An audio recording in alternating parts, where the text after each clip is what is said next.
Welcome to the conversation at airsafe.com. I'm your host, Todd Curtis. On April 15th, 2019, I had a conversation with radio station CFMJ of Toronto, Canada, where we discussed two issues.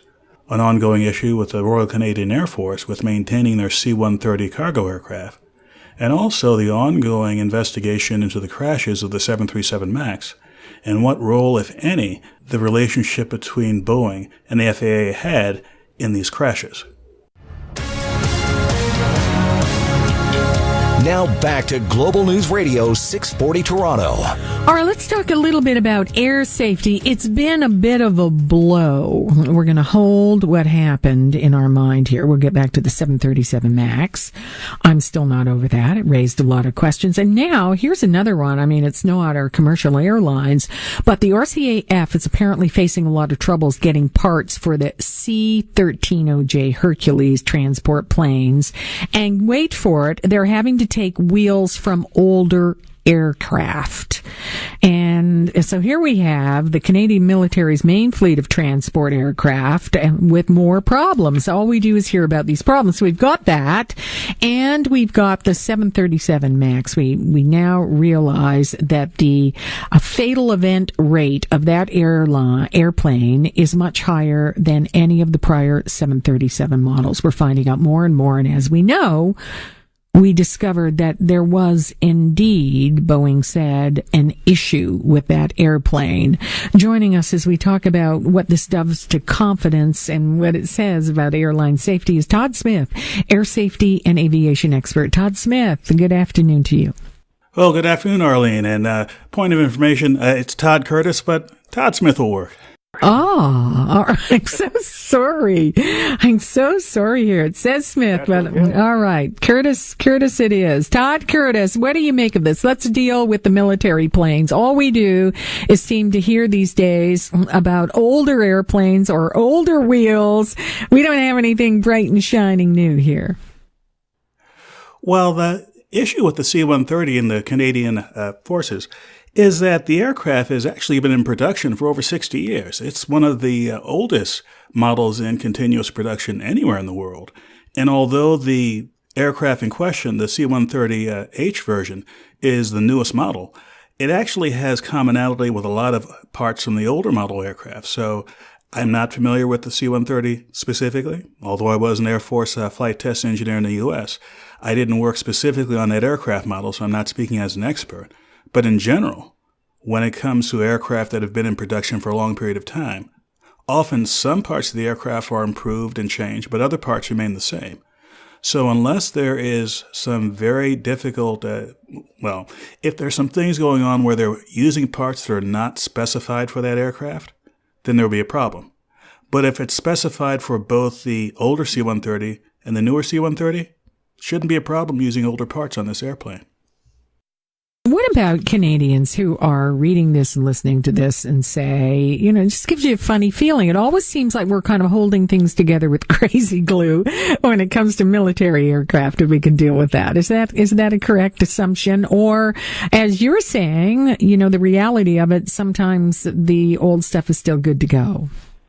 Gosh, crazy glue and duct tape sometimes are actually useful in aviation.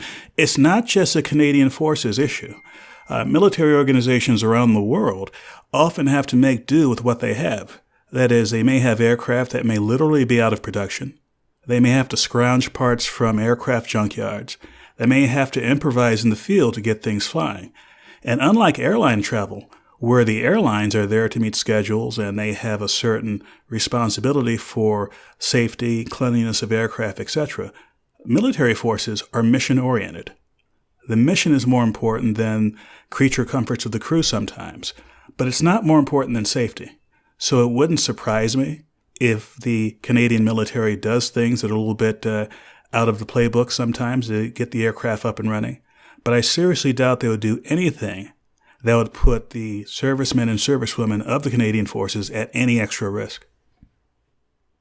All right. As you say those words, I say, okay, that makes us all feel better. However, I'm going to throw this into the mix here.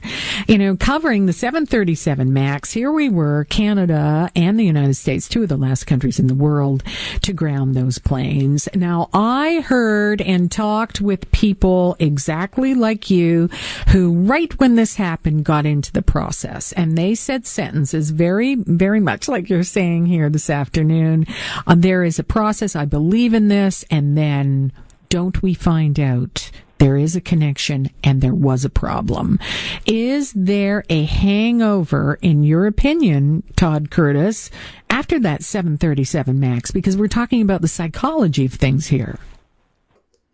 Well, a hangover with respect to public perception of aviation safety, certainly. I've seen that happen again and again in the 20 plus years I've run my website, airsafe.com. That is, I look not just at the engineering part of safety, which is what I did professionally, but I look at the reaction that regular human beings have to something like this. And certainly what happened in Ethiopia was one of the more extraordinary levels of interest in the last 10 to 15 years of what I've seen. And part of that was due to the fact that there were roughly 3 dozen countries that had citizens who died in that plane crash. This was within minutes a worldwide concern. So I'm not surprised that many countries stepped in fairly quickly and did what they think was the prudent thing and ground the aircraft.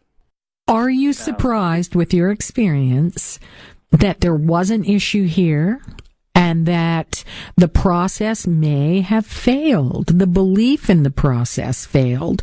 There was a fault that we understand. There is something they're correcting. And we heard about manuals and noses up and down and special things that you had to do. It was hard to listen to as somebody who flies. It is hard to listen to, and any time there's a crash that kills people, like what happened in Indonesia last year and Ethiopia last month, it's indicative of some kind of failure. Maybe a systemic failure with something long-term, like the design of the aircraft or the certification of the aircraft, a failure in maintenance, a failure in operation. And one of the things that's done immediately, one of the most important things, is to bring to bear all the resources necessary to figure out exactly what happened, why it happened, and how it can be prevented in the future.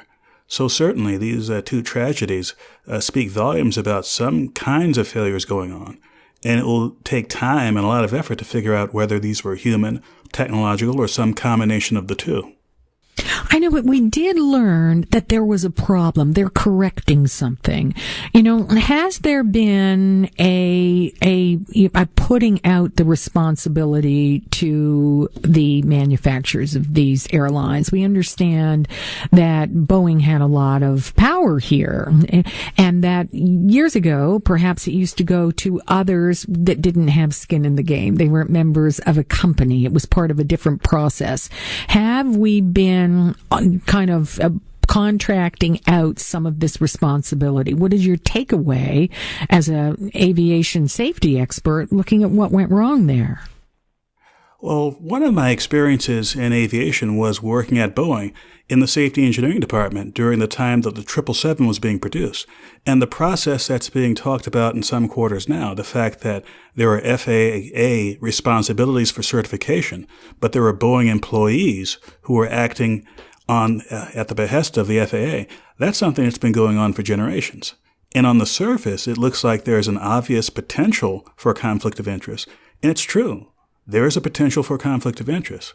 But I can tell you from my experiences in the 1990s with the 777, that potential wasn't realized. I didn't see a single event where myself or people I work with or the engineers within Boeing who were working on behalf of the FAA felt that they were excessively pressured or that they were somehow convinced to do something that wasn't in the best interest of Boeing and the FAA and the public at large. Now, going fast forwarding to today, I'm not sure if it's exactly the same process that happened with the 737 MAX. And I'm certain that the investigative authorities in the U.S. and elsewhere will be asking those questions. And the NTSB and the FAA will be asking themselves and Boeing questions about how was this done with the 737 MAX? And was something done that was radically different from past aircraft programs? Todd Curtis, thank you for joining us. We appreciate it, Todd. Thank you kindly. Thank you for having me. Todd Curtis is an air safety and aviation expert as we talk about news and the safety of airlines. And let's face it, that 737 MAX hanging and leaving a little bit of a psychological problem. There were people taking those airlines, and yeah, they pulled them. And yes, they're going to fix something.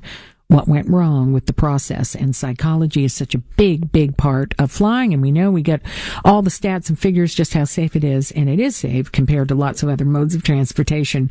But here we have it. There were people who believed in it. And the next thing you knew, the next week, they were pulled and they're making a correction. Hard to just throw that out of your mind when you are a frequent flyer. I'm Arlene Bonin in for John Oakley. This is Global News Radio 640 Toronto.